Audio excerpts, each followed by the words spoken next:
Preto ich príprava na obnovu poľaví sa musí urobiť starostlivo.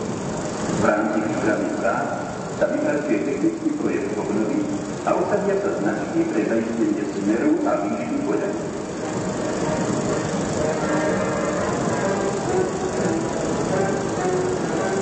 Vlastnú obnovu bezprostredne predchádza montáž poľavových polí, ktoré sa obvykle montujú na stálych montážnych základniach pomocou výkonných mechanizmov.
nastúpi ukladací Černiavskej KT-25, ktorým sa ponovia nové koľaďové polia. Rýchlo správne sa podľa pracovných podmienok pohybuje od 175 do 275 metrov za hodinu času.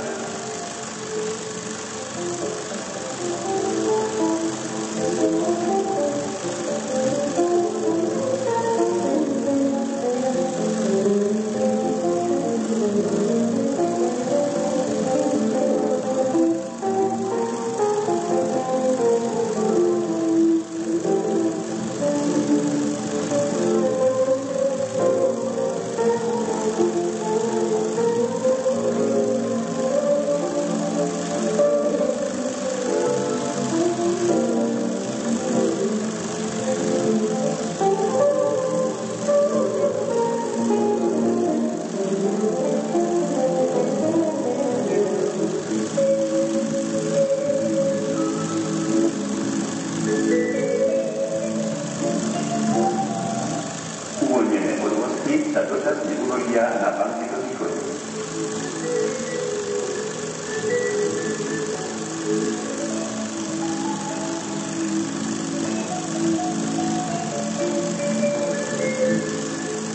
Smer novopoložených koľaviek sa upraví podľa zaisťovacích značiek strojom PRS-1.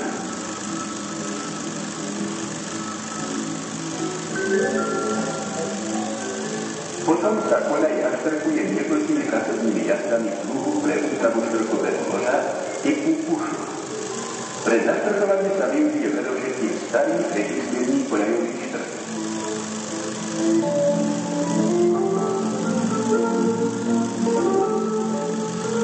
Pre úpravu výšky koľaje po podkladke sa nasadí strojná odbíjačka SP62 časom 12 a 14 pracovníkov. Koľajový rož sa zdvihne do potrebnej výšky hydraulickými zdvihádmi a overí sa jeho poloha. Zdvihády sa tesne pred prácou odbíjačky odstránia a presunú na ďalšie miesto. Po tomto podnikí je koľaj upravená pre rýchlosť 30 km za hodinu. Najväčšia pozornosť sa vždy bude podvísiu prechodov novopoloženej na stranu koľaj. V technológii výlukových prác sa musí vždy počítať so zberom a s prepravou prázdnych podvozkov späť na montážnu základu.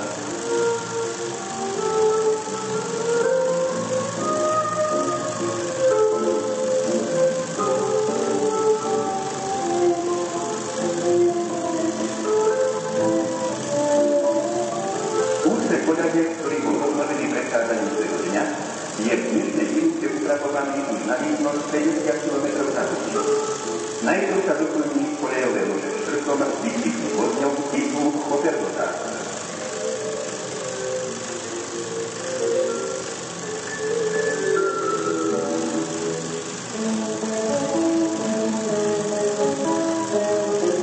Automatickou strojnou odbíjačkou sa upraví smer a výška koľaje.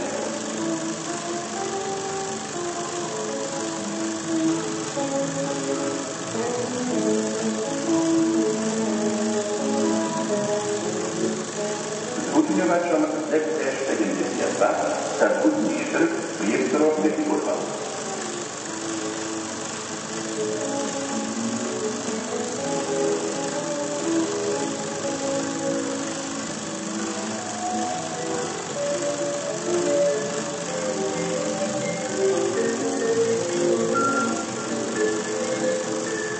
Predvýročný štrk sa odstráni z pokroku podvalov zametacím zariadením druhu pušu.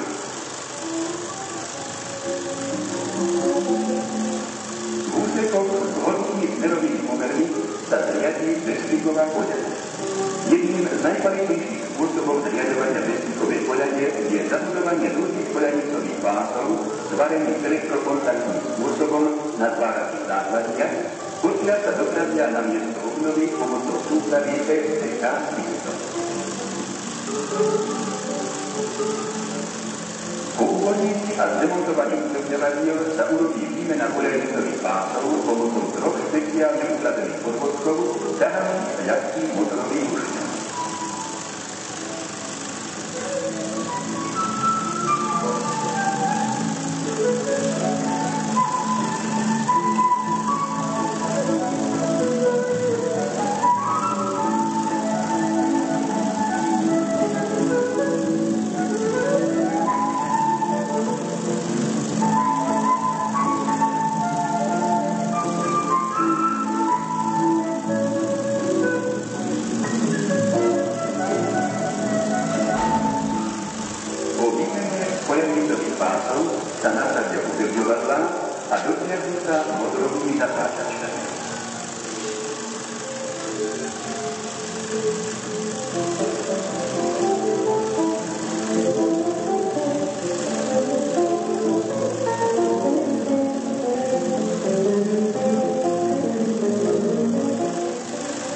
Pred ukončením výluky sa navážia podivné prepočty a namontujú sa ukoľajníky a trakčných stožiarov.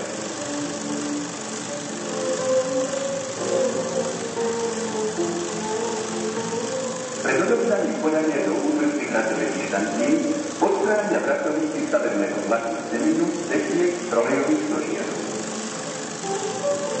Prekontroluje sa aj výška a smer trolejového delenia.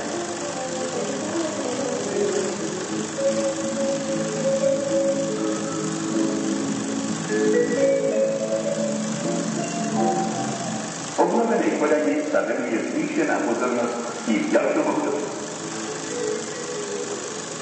Po prevedení 1 až 2 miliónov ľudí od záťaže sa koľaj následne prepracuje, kým sa zaistí trvanlivosť geometrickej polohy koľaje a tým i kvalitní výsledok tejto finančne najnáročnejšej opravy železničného zvršku.